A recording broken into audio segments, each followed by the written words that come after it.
नमस्कार दोस्तों, स्वागत है आप सभी का YouTube चैनल लॉ इजी में। और आज हम सभी लोग भारत में आपराधिक मामला किस प्रकार चलता है उसके बारे में समझते हैं। आपराधिक मामला मतलब क्रिमिनल केसेस कोर्ट में किस प्रकार चलते हैं, उसकी क्या प्रोसीजर होती है, उसको एक नटशेल में समझने का प्रयास करते हैं। हम सभी जानते हैं कि जब किसी व्यक्ति के खिलाफ अपराध होता है या कोई अपराध होता है तो ऐसी स्थिति में सबसे पहला स्टेप होता है पुलिस में रिपोर्ट करना, और पुलिस में रिपोर्ट करना FIR कहलाता है। तो आज हम लोग FIR से जजमेंट तक की प्रक्रिया को समझते हैं कि कब FIR होती है और कब तक जजमेंट होता है और उसके बीच में कौन सी ऐसी प्रोसेस आती है। तो ये सारी प्रक्रिया सबसे पहले जिस कानून में बताई गई है उस कानून को समझना जरूरी है। उस कानून का नाम है CRPC। CRPC शॉर्ट फॉर्म है। CR का मतलब होता है criminal, R CRPC, P means procedure and C मतलब कोर्ट। तो सबसे पहले हम आज जिसकी बात करने वाले हैं वो है CRPC, और ये हमारे देश का कानून 1973 में बना था। Code of criminal procedure, code of criminal procedure जिसे हम दंड प्रक्रिया संहिता या आपराधिक प्रक्रिया संहिता कहते हैं। 1973 का ये कानून है जो 1 अप्रैल 1974 से हमारे देश में लागू हो गया है। 1974 से कानून लागू हो गया है। 484 इसमें सेक्शन है, 37 चैप्टर में ये बटा हुआ है और इसमें 2 अनुसूचियां हैं। तो ये बहुत बड़ा कानून है। इस कानून में दंड न्यायालय यानी जो क्रिमिनल कोर्ट्स हैं उस क्रिमिनल कोर्ट में किस प्रकार से प्रक्रिया चलेगी उसके बारे में बताया गया है। किस प्रकार विचारण होगा, किस प्रकार ट्रायल चलेगा, किस प्रकार सुनवाई होगी और कैसे अपराधी को सजा दी जाएगी, उसके बारे में पूरी प्रक्रिया इस कानून के अंतर्गत बताई गई है। हमारे देश में जितने भी दंड न्यायालय हैं, मतलब JMFC आप लोगों ने सुना होगा, judicial magistrate first class, session court, इसी कानून के तहत प्रक्रिया चलाते हैं। तो आइए समझते हैं क्रिमिनल जो केसेस होते हैं उसकी क्या प्रक्रिया होती है। तो सबसे पहले होती है FIR। इसी कानून की सेक्शन 154 में FIR की बात बताई गई है कि जब कभी कोई संज्ञेय अपराध होता है, संज्ञेय अपराध ऐसा अपराध जो गंभीर किस्म का होता है जिसमें पुलिस बिना वारंट के अरेस्ट कर सकती है, ऐसे अपराधों में पुलिस FIR दर्ज करेगी। इसे फर्स्ट इंफॉर्मेशन रिपोर्ट कहा जाता है। प्रथम सूचना रिपोर्ट दर्ज होगी अंडर सेक्शन 154। इसके बाद पुलिस इन्वेस्टिगेशन चालू करेगी। अन्वेषण, पुलिस इन्वेस्टिगेशन का मतलब होता है अन्वेषण, मतलब छानबीन करना, उस अपराध में जो गवाह हैं, जो एविडेंस है उनको निकालना।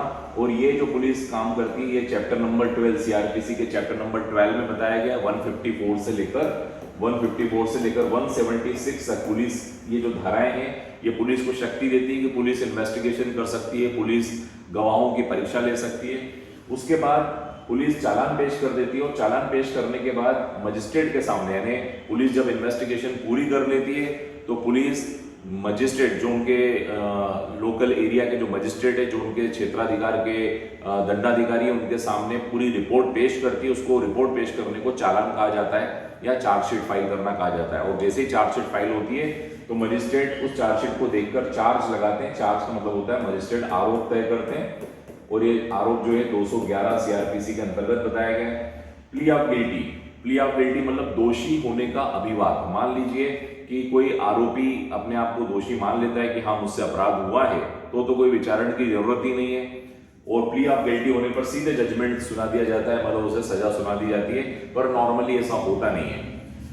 बहुत ही रेयर केस में कोई दोषी होने का अभिवाद करता है। अधिकतर जो आरोपी रहते हैं वो कहते हैं कि मैं निर्दोष हूं और मैं विचारण चाहता हूं। तो यहीं से ट्रायल चालू हो जाती है। और ट्रायल में सबसे पहले प्रोसिक्यूशन के विटनेस लिए जाते हैं, यानी अभियोजन साक्ष्य पहले लिया जाता है। अभियोजन साक्ष्य मतलब पुलिस को चूंकि अपनी कहानी को सिद्ध करना है, साबित करने का भार पुलिस पर है, इसलिए पुलिस प्रोसिक्यूशन यानी अपना विटनेस एविडेंस चालू होंगे। उसके बाद जब पुलिस अगर सिद्ध कर देती तो एक्यूज स्टेटमेंट होते हैं, जैसे हम आरोपी कथन कहते हैं। और आरोपी अगर कथन करता है कि मैं निर्दोष हूं, मैं भी अपने बचाव में कुछ कहना चाहता हूं, तो बचाव साक्ष्य प्रारंभ हो जाता है। डिफेंस एविडेंस, डिफेंस का मतलब होता है बचाव साक्ष्य, यानी आरोपी भी अपने पक्ष में कोई गवाह या विटनेस लाना चाहता है तो वो भी लाएंगे। क्योंकि आप सभी लोगों ने सुना है कि प्राकृतिक न्याय का सिद्धांत कहता है कि दूसरे पक्ष को भी सुनो। तो दूसरा पक्ष मतलब ऑडी अल्टरम पार्टम, ऑडी अल्टरम पार्टम मतलब हियर अदर पार्टी ऑल्सो।